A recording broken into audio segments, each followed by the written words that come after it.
Hello નમસ્કાર વિદ્યાર્થી મિત્રો, વેદ ડિજિટલ એજ્યુકેશનમાં આપનું હાર્દિક સ્વાગત છે। આજે આપણે ધોરણ 4 વિષય ગણિત ગમ્મતની અંદર 11મું પ્રકરણ ઘડિયા અને ભાગાકાર, જેની આપણે સરસ મજાની સરળ સમજૂતી જોવાના છીએ। તો ખાસ વિદ્યાર્થી મિત્રો, ચેનલમાં નવા હોય તો ચેનલ સબસ્ક્રાઇબ કરી બાજુમાં આવેલા બેલ આઇકનને પ્રેસ કરો, જેથી તમને અવનવા વિડીયોની માહિતી નોટિફિકેશન મળી શકે। વિડીયો લાઈક કરો અને હા, તમારા મિત્રો દોસ્તોને શેર કરશો। 11મું ચેપ્ટર છે ઘડિયા અને ભાગાકાર, બરાબર। તો વિદ્યાર્થી મિત્રો, આપણને 1 થી 20 ઘડિયા સરળતાથી આવડતા હોવા જોઈએ, તો આ પ્રકરણ આપણને સરળતાથી યાદ રહી જશે। બીજું, તમારે આગળના ચેપ્ટર નંબર 8, 9 અને 10 ના વિડીયો જોવા હોય તો વિદ્યાર્થી મિત્રો, એ વિડીયો તમને ફ્રીમાં મળશે। આ સિવાય તમારે આસપાસ વિષય છે પર્યાવરણ, એમના વિડીયો જોવા હોય, ગુજરાતી કુહુના વિડીયો જોવા હોય, અંગ્રેજી વિષયના કે પછી આપણે હિન્દી વિષયના વિડીયો જોવા હોય તો એ મળી જશે। ક્યાંથી મળશે હું જણાવી દઉં પહેલા, બરાબર। તમને ન ખ્યાલ આવે તો તમારા ઘરમાં કોઈ ભણેલ ગણેલ વ્યક્તિને વાત કરવી। આપણી વેદ ડિજિટલ એજ્યુકેશન નામની એપ્લિકેશન છે, જેમાં 3 થી 12 ધોરણ સુધીના તમામ વિષયના વિડીયો મળી જશે। પરીક્ષાના સમયે પેપરો, એકમ કસોટી, સ્વાધ્યાય પોથી, ગેમ ડાઉનલોડ કરીએ ત્યાં જઈને ગૂગલ પ્લે સ્ટોરમાં વેદ ડિજિટલ એજ્યુકેશન એવું લખો, પછી ઓપન કરશો એટલે આપણી એપ્લિકેશન ખુલી જાય। ત્યારબાદ ઓપન કરી આ પેજ ખુલે, એમાં તમારા મોબાઈલ નંબર નાખી સેન્ડ ઓટીપી કરવાનો।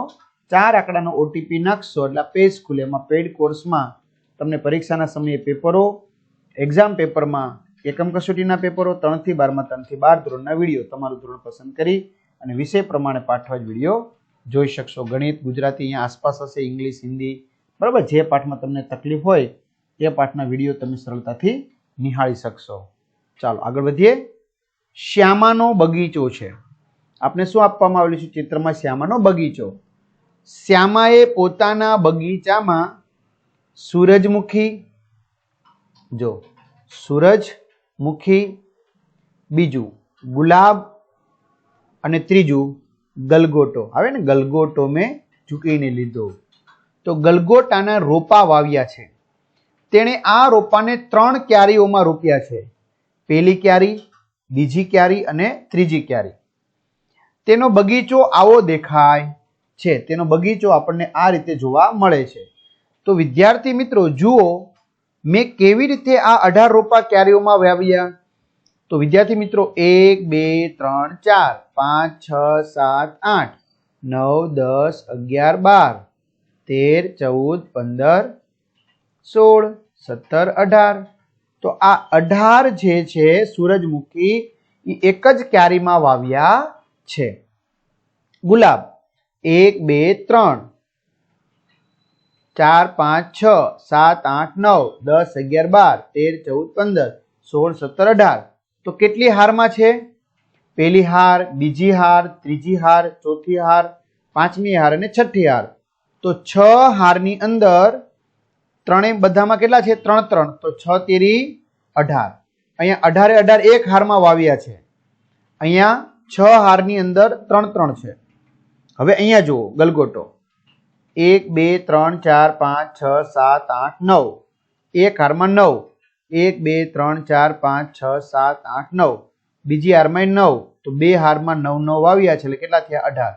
તો વિદ્યાર્થી મિત્રો એને 18 વાવ્યા છે ત્રણેય હારમાં, ત્રણેય ક્યારેયમાં, હા, પણ અહીંયા પહેલા હારમાં 18 18 છે, આમાં દરેક હારમાં 3 3 છે એટલે 6 હાર, આમાં 2 હારમાં 9 9 છે। તો દરેક ફૂલોની ક્યારીની ગોઠવણી અલગ અલગ છે, તો કે હા। જુઓ ગુલાબને કેવી રીતે વાવ્યા છે, તો ગુલાબ 18 છે, 6 હાર છે અને દરેક હારમાં કેટલા છે? 3। તો કુલ કેટલા ગુલાબ થયા? 6 ગુણ્યા 3 એટલે 18 થશે। તો કુલ 6 હારમાં દરેકમાં 3 રોપા વાવ્યા છે। તો સૂરજમુખી અને ગલગોટાને બીજી કઈ રીતે રોપી શકાય? ચલો, સૂરજમુખી અને ગલગોટાને આપણે બીજી રીતે રોપવા છે, તો કઈ રીતે રોપી શકશું? તો એક હાર ગુણ્યા 18 એટલે કે એક હારમાં 18 રોપા રોપ્યા છે। બીજું 18 એટલે 2 ગુણ્યા 9 એટલે કે તે જગ્યાએ 2 હારમાં દરેકમાં કેટલા રોપા છે? 9 રોપા રોપવામાં આવ્યા છે. તો તમે પણ તમારો પોતાનો બગીચો બનાવી શકો છો. એવો બગીચો દોરો કે જેમાં ફૂલોની ક્યારીમાં કુલ 48 રોપા હોય. દરેક હારમાં રોપાની સંખ્યા એક સરખી હોવી જરૂરી છે. બરાબર, તો તમારી રીતે મિત્રો બગીચો તૈયાર કરી શકો છો. તો ચાલો વિદ્યાર્થી મિત્રો આપણે બગીચો તૈયાર કરીએ. ફૂલ તો નહીં દોરીએ, પણ આપણે કઈ કલર બદલી નાખીએ એટલે ખ્યાલ આવી જાય. 48 છે ને, તો આપણે કામ કરીએ, 6 હાર કરીએ. કેટલાની? 8 રોપાની. તો 6 × 8 = 48 થઈ જાય. ચાલો 8 રોપાની 6 હાર, 1 2 3 4 5 6 7 8. 8 રોપા પહેલી હાર, 2 3 4 5 6 7 8 બીજી હાર, 1 2 3 4 5 6 7 8 ત્રીજી હાર, 1 2 3 4 5 6 7 8 ચોથી હાર, 1 2 3 4 5 6 7 8 ચોથી હાર, સોરી પાંચમી હાર, 1 2 3 4 5 6 7 8. તો વિદ્યાર્થી મિત્રો દરેક હારમાં 8 છે, તો એવી કેટલી હાર છે? 6. તો 8 × 6 = 48 થઈ ગયા. આપણે ફૂલ ન દોર્યા, પણ આવી રીતે આપણે લખ્યું છે. ચાલો ગુણાકાર તમને જો આવડતા હોય તો વિદ્યાર્થી મિત્રો આવી રીતે તમે કોઈ પણ વસ્તુ ગોઠવીને આવું બનાવી શકો છો. ચાલો અભેરાઈમાં બરણીઓ. અભરાય એટલે મિત્રો આમ તો માળિયા જેવું ગણી શકાય, બરાબર, જે સામાન્ય રીતે સહેજ થોડું ઊંચું હોય. તો ભીમાએ 30 જગ માટે છાજલી બનાવી છે. જો ગોઠવવા માટેની આ છાજલી છે. આ એક લાંબી છાજલી હતી જેમાં 2 પંક્તિઓ છે, એટલે 2 હાર છે, પહેલી હાર બીજી હાર. તો દરેક હારમાં બરાબર એક સરખી જગ્યામાં જગ રાખેલા છે. બરાબર, કેટલા જગ છે? 1 2 3 4 5 6 7 8 9 10 11 12 13 14 15. તો એક હારમાં 15 જગ છે, તો એ કેટલી હાર છે? 2. તો 15 × 2 એટલે કેટલા થશે મિત્રો? 30.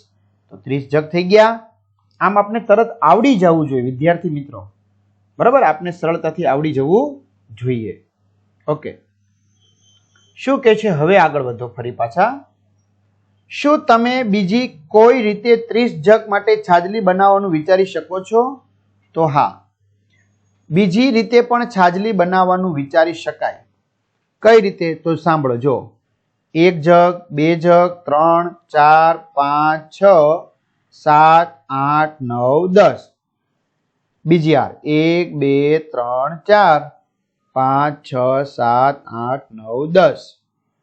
1 2 3 4 5 6 7 8 9 10.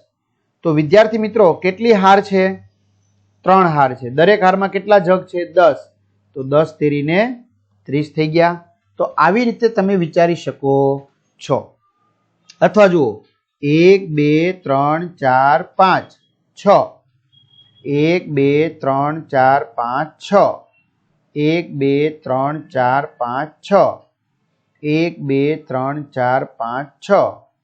1 2 3 4 5 6. તો વિદ્યાર્થી મિત્રો હવે જુઓ કેટલી હાર છે? 5. દરેક હારમાં કેટલા છે? 6. તો 6 × 5 = 30.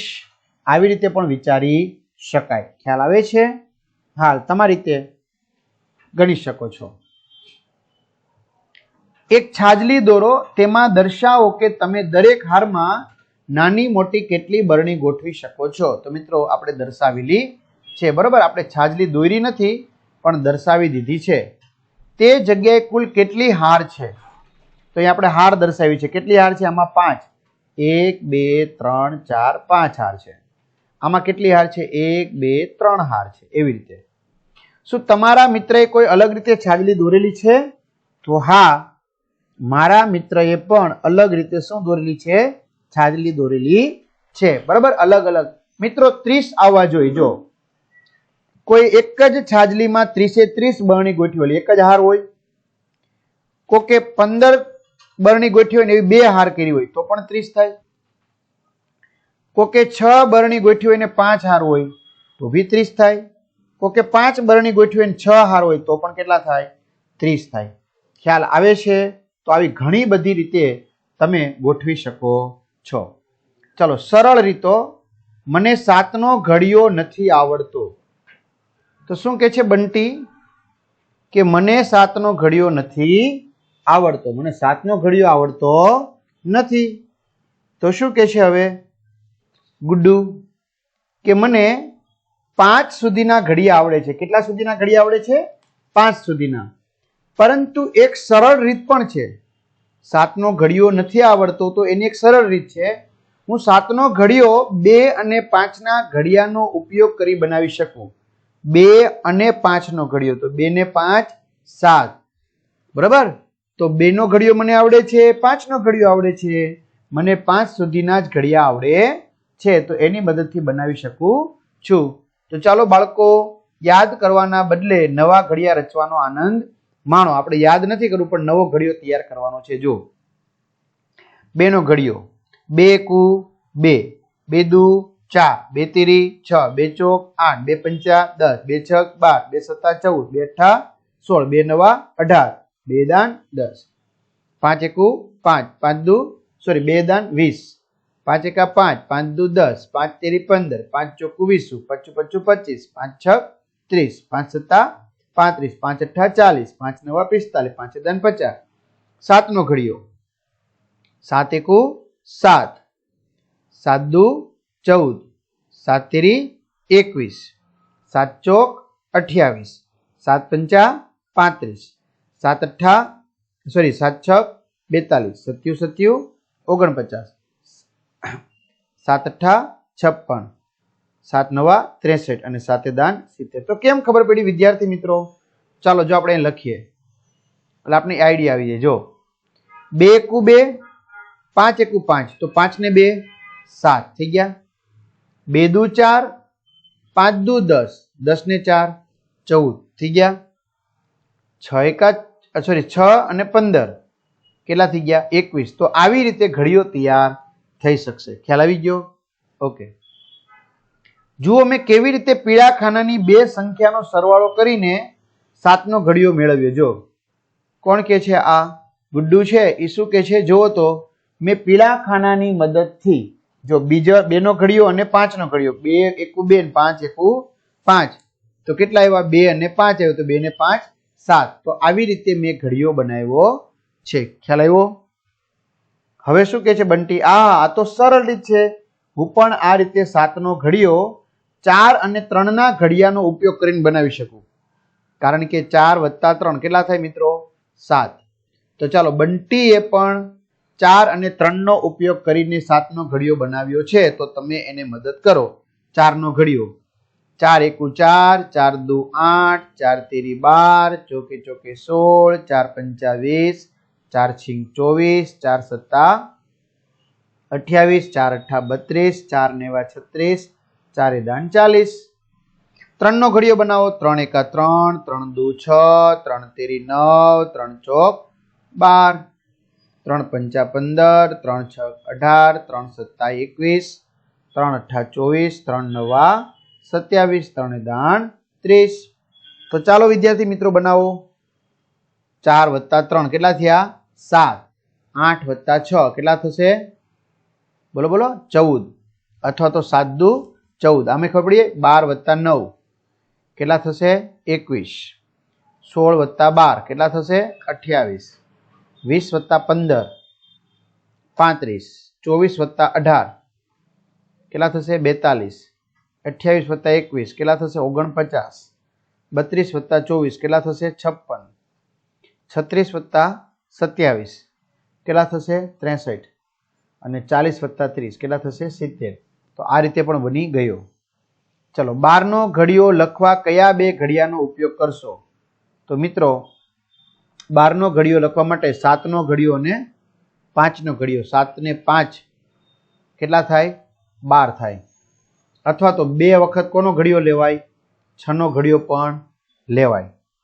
બરાબર, તો બી 12 થાય. અથવા તો એક 8નો ઘડિયો અને એક 4નો ઘડિયો લ્યો તો બી કેટલા થાય? 12. તો એ પણ ચાલી શકે. બરાબર. તો કયા બે ઘડિયાનો ઉપયોગ કરશો? તો તમારી રીતે મિત્રો કોઈ પણ બે ઘડિયાની મદદથી કરી શકો છો. બરાબર. 12નો ઘડિયો તમારે ગણવો હોય તો ગણી શકાય. જો આપણે 5 અને 7ની મદદથી દોરીએ. એકવાર લખીએ મિત્રો. જો 5 એકુ 5, 5 દુ 10, 5 તેરી 15, 5 ચોક 20, 25 25, 5 છક 30, 5 સત્તા 35, 5 અઠ્ઠા 40, 5 નવા 45 અને 5 દાન 50. હવે 7 નો ઘડીયો લખું છું. 7 એકા 7, 7 દુ 14, 7 તેરી 21, 7 ચોક 28, 7 પંચા 35, 7 છક 42, 7 સત્યું 49, 7 અઠ્ઠા 56, 7 નવા 63 અને 7 દાન 70. ચાલો હવે તમારો કોનો ઘડિયો થશે? 12 નો ઘડિયો થશે ને? 12 નો ઘડિયો. હાલો એનો જવાબ લખીએ મિત્રો, આપણે કલર બદલી નાખીએ. બરોબર? ચાલો તો શું કરવાનું? 5 ને 7 12, 12 એકુ 12 થઈ ગયા, 10 ને 14 24, 12 દુ 24 થઈ ગયા, 15 ને 21 કેટલા થાય? 36, 12 તેરી 36 થઈ ગયા, 20 ને 28 12 ચોક 48 થઈ ગયા, 25 ને 35 12 પંચા કેટલા થઈ ગયા? 60, 30 ને 42 કેટલા થશે? 72, 35 ને 49 કેટલા થશે? 84, 12 સત્તા 84, 40 અને 56, 12 અઠા 96, 45 ને 63 108 અને 50 ને 10 70 120. રેડી? તો આવી રીતે વિદ્યાર્થી મિત્રો થશે. ખ્યાલ આવી ગયો? ચાલો, કેટલી બિલાડીઓ છે તમારે ગણવાની છે. ગાયત્રીની કેટલીક બિલાડીઓ એક ખોખામાં રમતી હતી. ગાયત્રી પાસે કેટલીક બિલાડીઓ હશે, ખોખામાં રમતી હતી. જ્યારે તેણે ગણવાનો પ્રયત્ન કર્યો ત્યારે તે માત્ર પગ જ દેખાતા હતા. ખાલી શું દેખાય છે? પગ જ. તેણે 28 પગ ગણ્યા. તો મિત્રો ગણી લીધા, આપણે કઈ ગણવાની જરૂર નથી. 28 પગ. તો ખોખામાં કેટલી બિલાડીઓ છે? 1 2 3 4 5 6 7 8 9 10 11 12 13 14 15 16 17 18 19 20 21 22 23 24 25 26 27 28. હવે સાંભળો, એક બિલાડીને કેટલા પગ હોય? 4. તો આ 4 પગ થયા, એક બિલાડી થઈ. બીજા આ 4 પગ થયા, જો 1 2 3 4 દેખાય છે? બીજી બિલાડી. બીજા 4 પગ થયા, કેટલા બિલાડી? ત્રીજી. ત્રીજા 4 પગ થયા, ચોથી બિલાડી. પાંચમા 4 પગ થયા, પાંચમી બિલાડી. ફરી પાછા 4 પગ છે, છઠ્ઠી બિલાડી. ફરી પાછા 4 પગ છે, સાતમી બિલાડી. બરાબર? અથવા તો 28 બિલાડી છે તો એક બિલાડીને કેટલા પગ? 4. તો તમે 4 વડે ભાગતા આવડે જ છે. 4 સત્તા 28. તો પણ ખબર પડી જાય કેટલી બિલાડી છે? 7. પણ છતાં આપણે જુઓ, 8 પગ એટલે 2 બિલાડી થાય. એક બિલાડીના 4 પગ, 2 બિલાડીના 8 પગ. તો 12 પગ એટલે કેટલી બિલાડી થાય? 3. તો મિત્રો તમારે આવી રીતે ભરવાનું છે. કેટલા પગ એટલે બિલાડી? તો 4 પગ એટલે 1 બિલાડી. બીજા 4 એટલે કે 8 પગ થયા તો 2 બિલાડી. ત્રીજા 4 એટલે 12 પગ એટલે 3 બિલાડી. ત્રીજા 4 એટલે 16 પગ એટલે 4 બિલાડી. ચોથા 4 એટલે કે 20 પગ થયા. 20 પગ થયા એટલે કેટલા બિલાડી? 5. ફરી પાછા 4 પગ એટલે 6 બિલાડી. ફરી પાછા 4 પગ એટલે 7 બિલાડી. 28. ફરી પાછા 4 પગ 32 એટલે 8 બિલાડી થઈ. પણ આપણી પાસે કેટલા પગ છે? 28. તો કેટલી બિલાડી થઈ? 7 બિલાડી થઈ. તો 28 પગ એટલે કેટલી થશે વિદ્યાર્થી મિત્રો? 7 બિલાડી થશે. કેટલી થશે? 7. મીનાએ તેની મરઘીના બચ્ચાને ખોખામાં મૂક્યા. તેણે તેના પગ ગણ્યા તો 28 થયા. તો તેમાં મરઘીના કેટલા બચ્ચા છે વિદ્યાર્થી મિત્રો? તમે મને કહી શકો છો? તો કે હા. કેટલા? 14. કેટલા? 14. કેમ? તો આપણે આવી રીતે ગણવાનું. જો, પગ, મરઘીના બચ્ચા, મરઘીના પગ અને મરઘીના બચ્ચા. તો પગ 2 હોય તો 1 બચ્ચું થાય. 4 પગ હોય તો 2 બચ્ચા. 6 પગ હોય તો 3 બચ્ચા. 8 પગ હોય તો 4 બચ્ચા. 10 પગ હોય તો 5 બચ્ચા. 12 પગ હોય તો 6 બચ્ચા. 14 પગ હોય તો 7 બચ્ચા. 16 પગ હોય તો 8 બચ્ચા. 18 પગ હોય તો 9 બચ્ચા. 20 પગ હોય તો 10 બચ્ચા. 22 પગ હોય તો 11 બચ્ચા. 24 પગ હોય તો 12 બચ્ચા. 26 પગ હોય તો 13 બચ્ચા અને 28 પગ હોય તો 14 બચ્ચા. કેમ? ખબર પડી ગઈ? દરેક બચ્ચાને કેટલા પગ હોય? 2. લીલા 21 દિવસ સુધી શાળાએ ગઈ ન હતી તો તેણે કેટલા અઠવાડિયા સુધી શાળાઓએ ન ગઈ? બરાબર, તો કેટલા અઠવાડિયા સુધી શાળાએ ગઈ હશે નહીં? તો 3 અઠવાડિયા. કેમ ખબર પડી ગઈ તમને? તો ચલો જુઓ, કેટલા દિવસો, કેટલા અઠવાડિયા. રેડી? આવી રીતે આપણે કહી શકાય. જો મિત્રો, 7 દિવસ એટલે 1 અઠવાડિયું થઈ, 14 દિવસ એટલે 2 અઠવાડિયું, 21 દિવસ એટલે 3 અઠવાડિયું. તો ખબર પડી ગઈ કેટલા અઠવાડિયા? 3 અઠવાડિયા શાળાએ ગઈ હતી નહીં. ચલો, કૂદકા મારતા પ્રાણીઓ.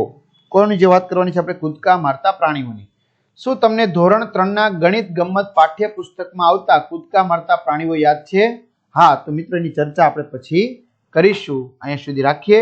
ખાસ તમને આ વિડીયો ગમ્યો હોય તો ચોક્કસથી કમેન્ટ કરજો, તમારા મિત્રો દોસ્તોને શેર કરજો, ચેનલમાં નવા ચેનલ સબસ્ક્રાઇબ કરજો, વિડીયો લાઈક કરજો. આ સુધી રાખીએ. અસ્તુ. જય હિન્દ, જય ભારત.